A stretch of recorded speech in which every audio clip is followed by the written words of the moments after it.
And sometimes you come across people from an entire different background who surprise you. It was in America that I met a man who is known as the Mad Cowboy. He was a factory farmer who got out of the livestock industry and went vegetarian around the time of the mad cow disease crisis in Europe.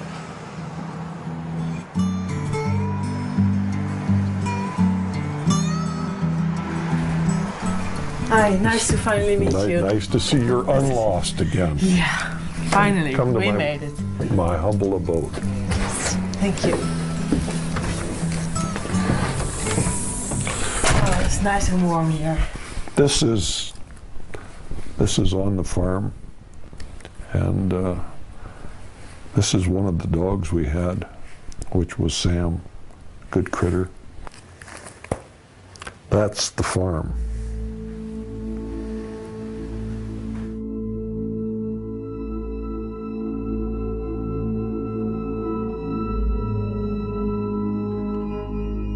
I'm a fourth-generation farmer, rancher, feedlot operator from Montana. At one time, I had 7,000 head of cattle, 12,000 acres of crop, and 30 employees. I spent 45 years of my life in production agriculture. Not something I learned from a book. I learned it by doing it.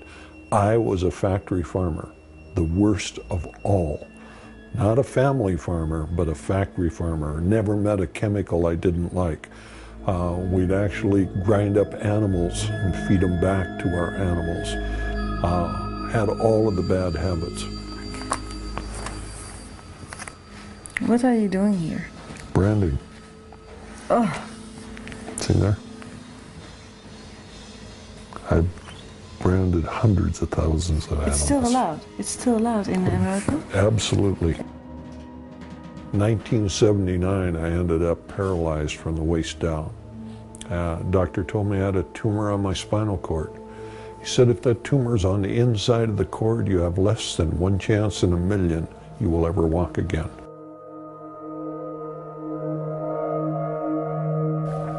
Made me stop and think for the first time in my life that I was part of the problem, not part of the solution. I saw the birds die, I saw the trees die, I saw the soil changed. And it was not until I was paralyzed that I was willing to admit that I was the problem.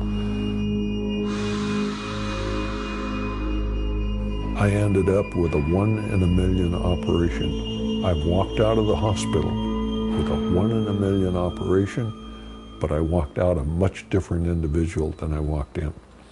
I knew that what we were doing was wrong, was absolutely, totally non-sustainable. Here's a scone that my wife made. Try that.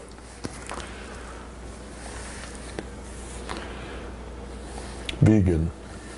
Everything in the house is vegan. Yeah. There's no animal products in anything that we have here. Oh, and it tastes good.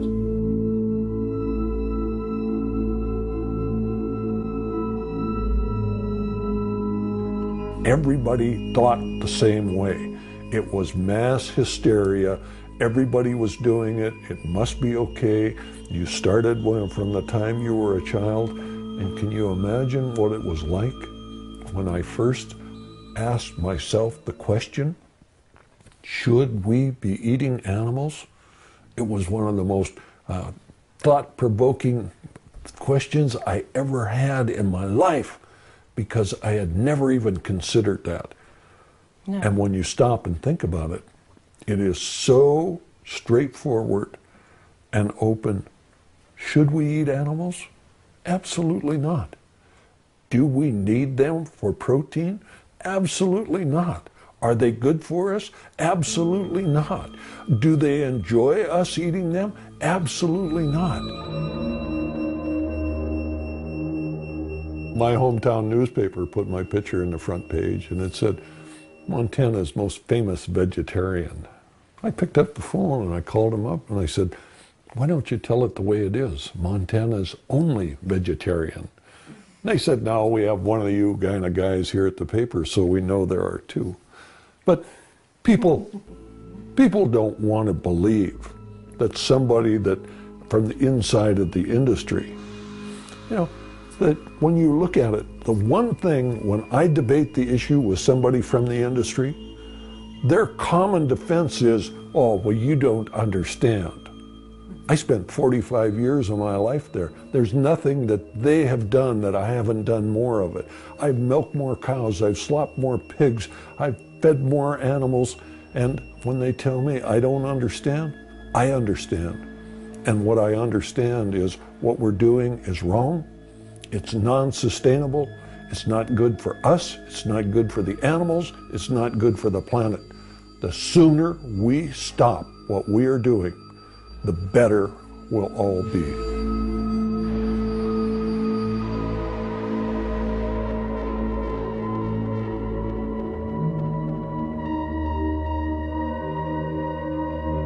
Did you also notice that there are more women vegan or vegetarian than men? Well, yeah. You know why?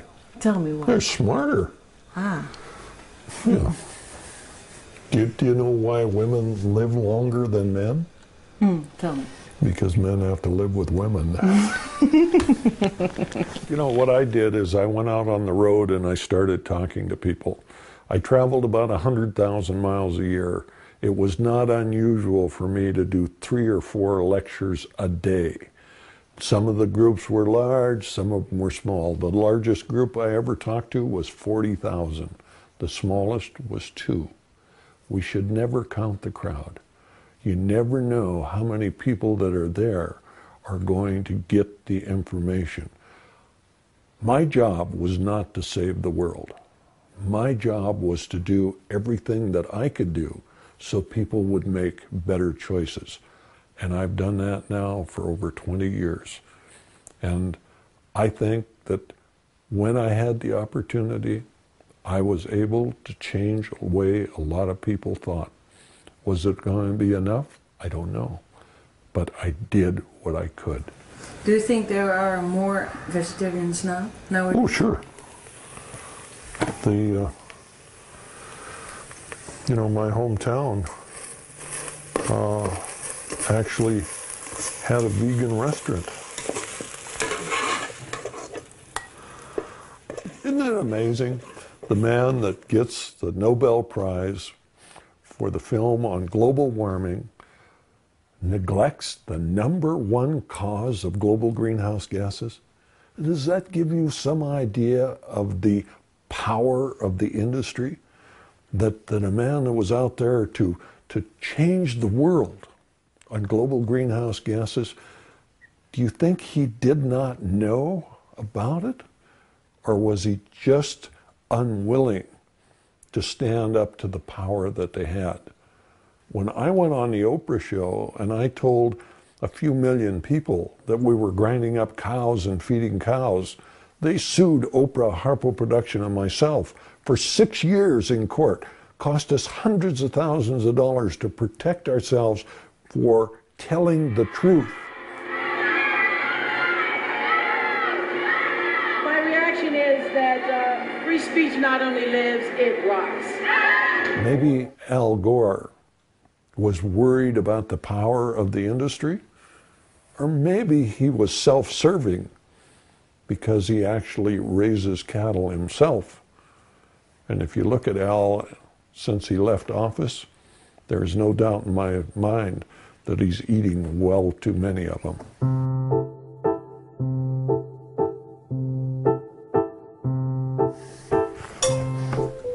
If there's something you would like that you don't see, I'll get it for you. No salt or pepper. No, that's fine.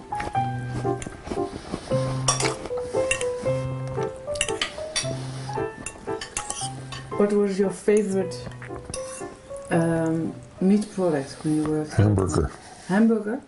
You ate a lot of hamburgers? Yep. The best meal in the world was pork and beans, potato salad, and hamburger. I could eat that 3 times a day, every day. Breakfast, lunch, and dinner. Didn't make any difference. Really? Loved it.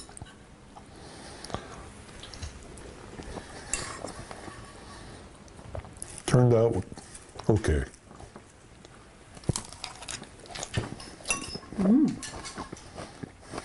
Why so, not say it turned out great? Well, if my wife cooked it, it'd been better. But it just goes to show that if an old cattle farmer can do this, anybody can do it.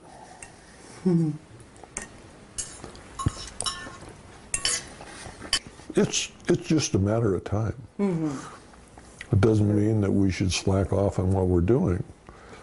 But if we do everything we have the capability of doing, we will win.